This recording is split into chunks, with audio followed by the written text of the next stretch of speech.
Welcome everybody to This Is Not Legal Advice, where it is Make It Happen Mondays. On Mondays, we'd like to talk about the energy of our upcoming week, the overall energy, our finances, and our love life. We're going to go ahead and start with the overall energy using the Animal Spirit deck that is provided by Kim Krantz. And our energy this week is the Tarantula. Now, maybe I should have put a trigger warning for those of you who are arachnophobic, but the tarantula, believe it or not, is actually not a bad thing. So what I'm going to go ahead and do is go to my Animal Spirit Guidebook, and I will tell you what the tarantula stands for. It says, at a crossroad, claiming life's purpose. The tarantula represents a moment when a great decision must be made. It involves prioritizing your life's deeper purpose, or dharma. A habit or routine from the past is sidetracking you from your dream, yet a voice inside keeps begging you to refocus your attention. In order to find true happiness, you must choose dharma. Until you do, satisfaction will be fleeting. The tarantula hovers, patient and calm, like an old friend that knows your inner soul. It already knows you'll choose wisely. When in balance, you follow your intuition. When out of balance, you hesitate or over-intellectualize. To bring these things into balance, you can try daily journaling. So right now we can see that the tone here is knowing yourself and understanding what it is that you truly, truly want and pursuing that. I'm next going to the shadow work cards to look at what things we may not see. Some might call them negative, but I would simply say things we do not see. And this says self-compassion. Embracing imperfection helps you find strength, growth, mindset, and resilience. And this ties in very nicely with the tarantula, because sometimes we have a goal or a vision in our minds of what we want our lives to look like, what we think we could do, what we'd love to do, and we hesitate. And then we blame ourselves for hesitating. And I think this card encourages us to have some grace with ourselves, have some compassion for ourselves. A lot of times we say things to ourselves that we would never ever say to a friend or a family member, and yet we feel so comfortable playing these tapes over and over in our heads.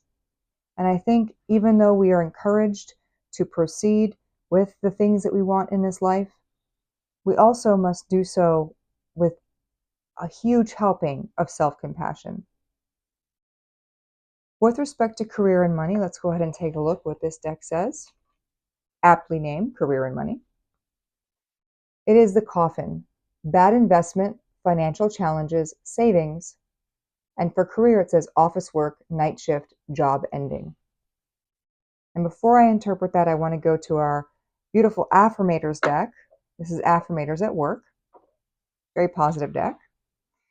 It says challenge. When a big challenge lands on my plate, I relish the stimulation and growth it brings. I like that relish with the hot dogs. And anyway, it's tempting to be daunted, but I'd rather stretch myself and prove I can pull off the almost impossible, because it's way more fun to be a total boss than a total baby. Relish.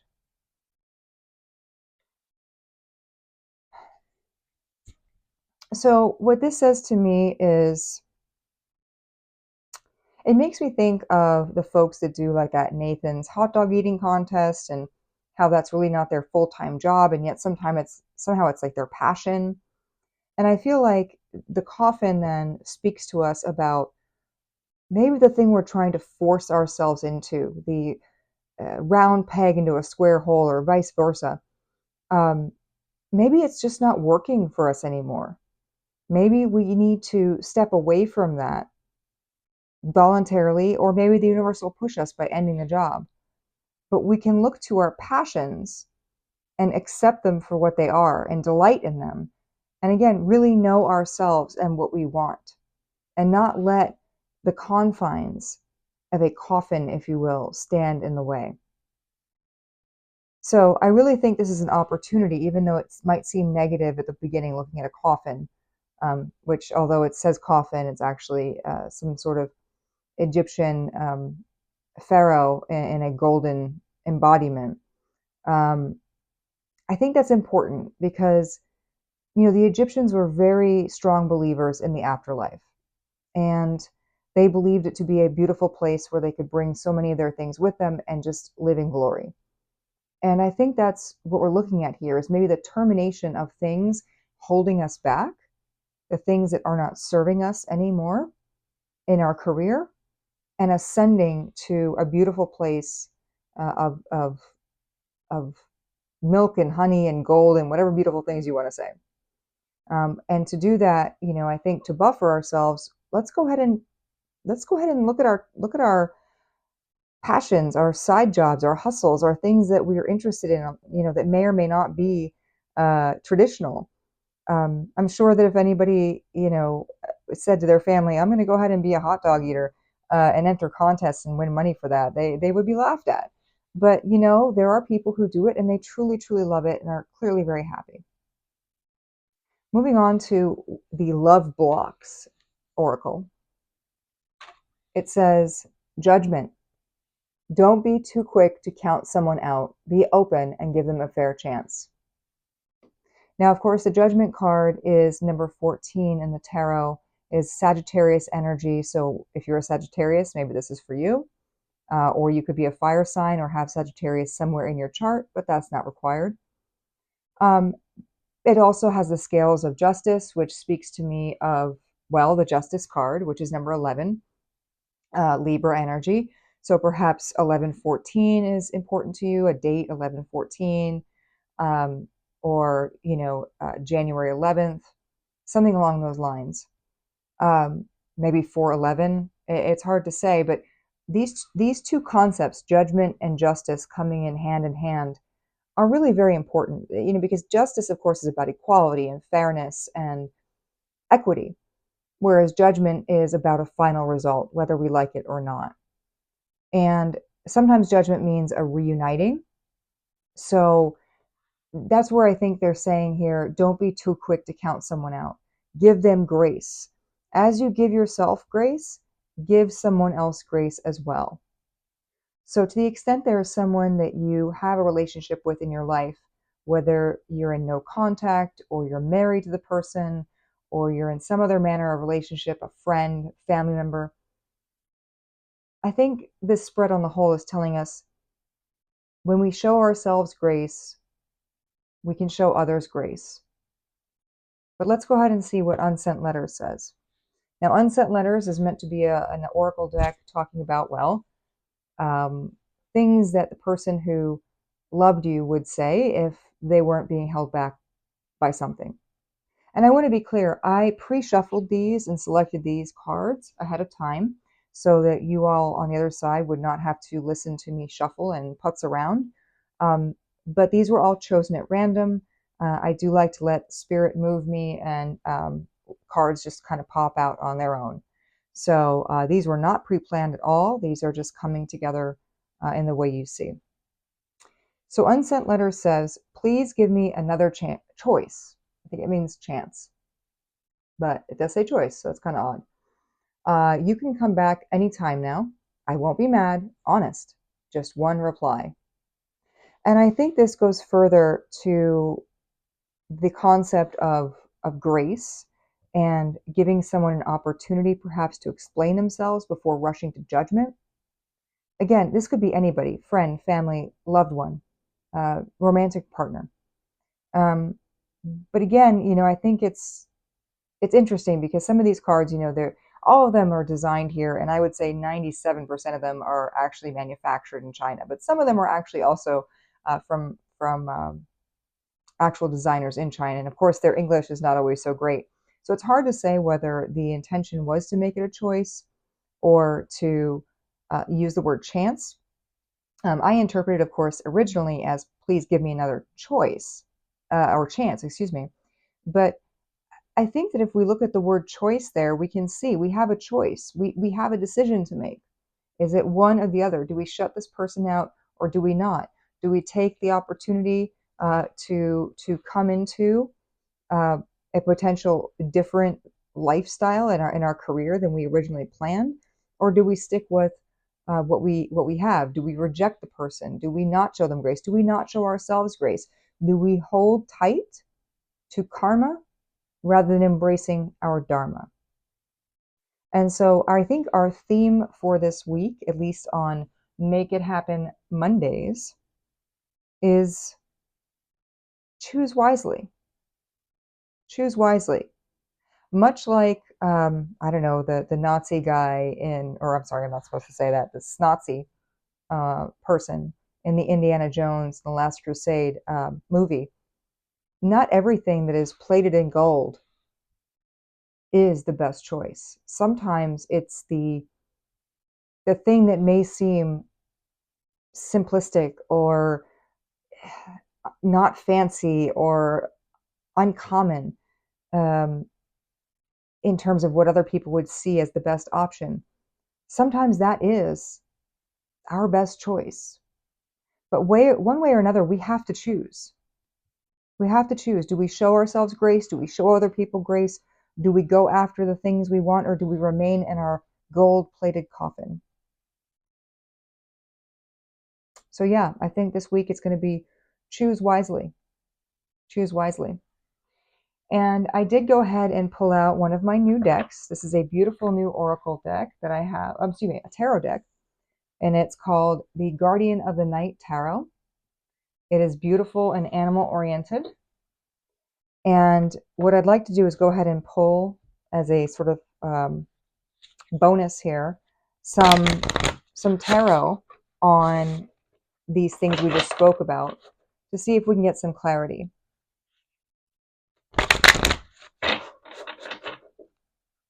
Thank you, Spirit. You know, as I look at this self-compassion, I'm really drawn to, you know, the hands between what I would consider the light side or the day side and the night side of the characters. And I see the hands almost forming a heart, you know, almost directly saying, here is our self-compassion, here is our love for ourselves. And yet, you know, and the hair being intertwined in that braid, very fascinating, because not only is it connected, but it's the same braid clearly, but it's also like the day one, even though you would think the day one would be the cleaner, more cleanly braided hair, is actually messier than the nighttime. So perhaps there are things that you're dreaming about or fantasizing about that in the daylight hours might seem ridiculous or unreasonable, but in reality are part of who you are and deserve compassion and grace and love, because we must embrace the entirety of who we are, not just the parts that we think society wants to see or the parts that we think are positive. Because we are made whole and we are made perfect and we are made in love together, the dark and the light of us. So with that being said, Spirit, I'm going to ask for some clarifying cards on this Make It Happen Monday. What does the collective watching this, whenever that may be, what do they need to know here, Spirit? I'm just going to see what happens. I don't read these cards in the reverse, so we're just going to see what comes out, and we are going to look at that in real time. I apologize if you feel like this is taking a minute, but I like to let Spirit speak to me, which usually involves somehow a card being yeeted onto the floor, and me having to scoop it up. I think Spirit must get great laughs at how many times I have to scoop cards off the floor, to be honest with you. So I'm going to speed it up as much as I can here. And I'm so glad you're joining me here. This is not legal advice. Please do like and subscribe if you're so inclined. It doesn't cost you anything, and it keeps you abreast of all the new videos that will be coming out. There will also be playlists developed for our Make It Happen Mondays, our Work It Wednesdays, our Friday I'm in Love series, the comprehensive readings on the weekend. So it will definitely keep you in the know. Well, it appears that Spirit is not wanting to talk, so I'm just going to call it now and say that this is what we're being called to. The Ten of Swords.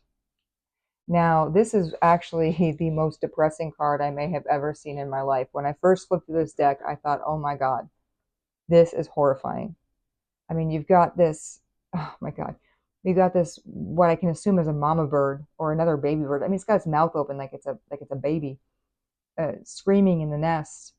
Um, and then you've got this itty bitty, like messed up little baby bird with the Ten of Swords. I mean, the Ten of Swords traditionally represents pain, suffering, struggling, misery, heartbreak, and all these other little eggs on the side. Like, I know this maybe looks like a baby waiting to be fed, but I picture it as the mother bird, having lost two eggs here before they even apparently came to fruition, and an itty bitty baby bird that did come out, and before it could even get its feathers, get its wings, it was crushed out by the weight of the world. And I really do think this ties into everything. I think, you can have sometimes a beautiful brand new idea and want to share it maybe with friends or family, whoever this yellow bird represents to you. And before you can even take flight or take wing with that, we're shot down, and we're told that this doesn't make sense, this isn't worth it. Whether it's, hey, don't get back together with that person that maybe wasn't ready for love at the time. Don't get back with them. That's ridiculous. Don't switch your job. Why would you come out of that career? You worked so hard for it, and you're making good money. Why would you want to change out of that? Um, so many times I think we are our ideas get just absolutely destroyed before they even have a chance. And I think this card tells us, don't do that to yourself. Don't do that to yourself. Don't just sit up there and scream about it. Do something. Do something. I mean, look at that doubting bird, that little son of a, that one up there. Oh, jerk. Look at him. Look at him. I don't even know what kind of bird that is. Someone in the comments, what kind of bird is that yellow jerk? I mean, he's just looking so haughty and so self-satisfied. Don't let those be the people in your life. Okay, Spirit. We also have the Page of Swords. Oh, this is a weasel. And I mean, it could be a ferret. Nobody come at me. But it looks like a weasel to me. And this Page of Swords, typically in the tarot, this is somebody who's coming forward with some truth. They could be spying on you secretively, which I think is where we're coming at. I mean, it could even be a mongoose. I'm not positive. We'll look in the book in just a second. But this is somebody who is maybe showing you the deceit that you are putting on yourself. That you're not living in your dharma, that you're not living your dreams in terms of your career, that you're not living the romantic life that you want because you're holding back. And I think that's what we've got there. I'm going to go ahead and take a look in a book with the Page of Swords. Somebody tell me where I got that reference. I will be impressed. Again, please feel free to comment unless you're going to say something nasty, in which case I can point you in other directions. The Page of Swords. It says, for the Page of Swords, I chose the black-footed ferret. Oh, look, it is a ferret. Thanks to a customer suggestion. This adorable creature is also one of the most endangered and was once considered to be extinct.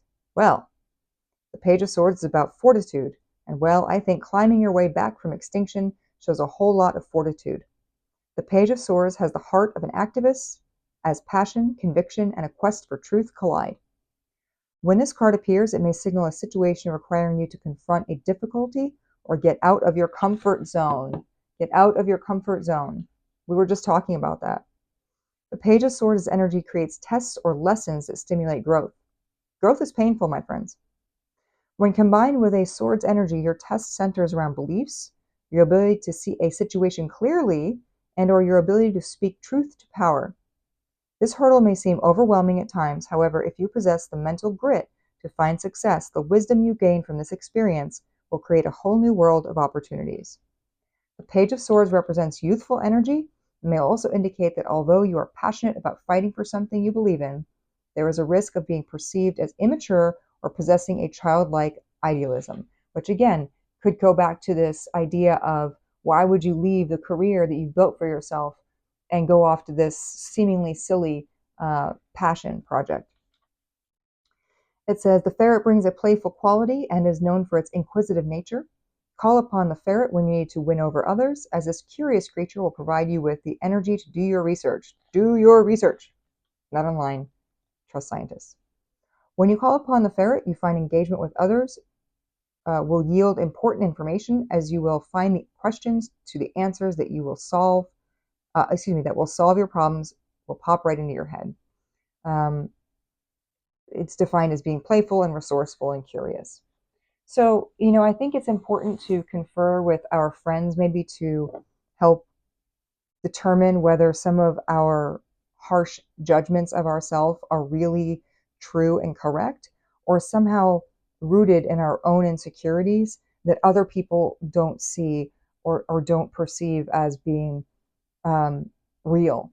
And I think sometimes we need that grounding energy to let us know that what we believe about ourselves may not actually be objectively accurate. So I do think it's important to confer with others, but at the same time, balance that out and not let them dictate what we do in terms of our love life, our career, and or the overall energy this week. So I'm going to go ahead and turn to the bottom of the deck and see what our last card will be. And here we have the Two of Wands. All right. So here we have our beautiful lion resting in his power, being comfortable, being confident in what he knows to be true. Cute little red bird on his head. I don't know what that is. That's native to the African continent, but I'd be curious to know. And we have, of course, our lioness scoping out some what look like antelope here in the background. They're there at the watering hole doing their thing, and she's like, I'm gonna get you. I'm gonna get you because this is what I need for my pride here. And the Two of Wands here, usually, you've got some kind of decision to make, things you want to pursue, two different options. And you can see she's kind of looking off. Do I maybe pursue these antelope, or do I rest and relax like my king lion here, my leader of our pride? And we've got our moon, of course, symbolizing our female energy here, supporting that divine feminine. And it's interesting because in this card we have the male lion resting and waiting, which is typically a female energy, while we have our lioness, the technical biological female, out on the hunt, or choosing to perhaps whether she wants to go on the hunt that day. And again, none of these things are specific to any human beings of gender. These are energies, the male, masculine energy, the female, feminine energy. It doesn't matter what gender you perceive yourself as, or biologically what traits you may have. It's the energies here. And in this case, I see it as being kind of flip-flopped. The male is resting, the female, she is on a quest. She's in her power. And I think maybe this speaks to a time when we need to swap out, when we need to kind of look at who are we and what is it that we really need to do. And I would suggest to the feminine energy individuals, maybe it's time to rest. Maybe it's time to just sit back for a moment and carefully assess what we've got going on. Are we going to pursue our dharma, our potential alternative careers, our potential love options, even if other people think they're ridiculous? Are we going to take a chance, take wing? Are we going to reach after the things that bring us joy, or are we going to not? And of course, we have our masculine lion, the male, that masculine energy telling us, hey, maybe you need to come out of your resting cycle and take some action. Take some action internally, take some action with respect to your hobbies, your passions, take some action with respect to the person you're thinking of in this reading, whether, again, family, friend, romantic partner. Take some action with respect to seeing the truth of the situation vis-a-vis friends or people who can help give us perspective. And so with that being said, I would say that on the whole, again, we are looking at the theme of our Make It Happen Monday today being choose wisely. Choose wisely. Which energy are you going to be in here? Which energy do you want to be in? Which energy does the situation call for? Are you a feminine who, for a moment, must step out of that feminine energy to pursue what she wants? Or are you a masculine who must, take a moment and step back from the traditional masculine roles and really go inward to assess how we can be more compassionate toward ourselves and, by extension, be compassionate toward others? And that is what I have for you on this Make It Happen Monday. I look forward to seeing you on Work It Wednesday. Thank you for joining me for this, and I hope you have a wonderful evening.